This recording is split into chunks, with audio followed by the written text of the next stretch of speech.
Chettinad Cement, 63 years of excellence. Your perfect concrete choice.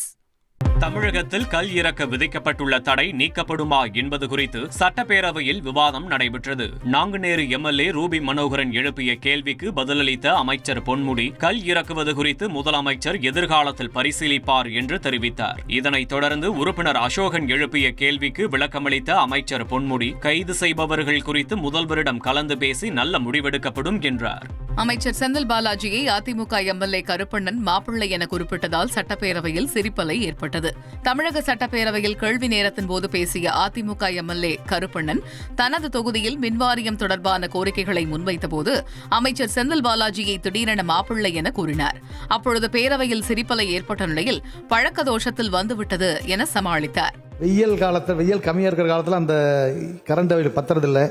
அதனால் 100 கேவிங்கிறது ஒரு 120 கேவிக்கு இப்போ அனுமதி கொடுத்தா சௌரியமாக இருக்கும். அதனால் ஈபிக்கு எந்த லாஸும் இல்லை, மாப்பிள்ளைக்கு தெரியும். அதனால் நான் சாரி அது வாய் வந்துச்சு, பேசி வாய் வந்துச்சு, sorry. Chettinad Cement, 63 years of excellence. Your perfect concrete choice.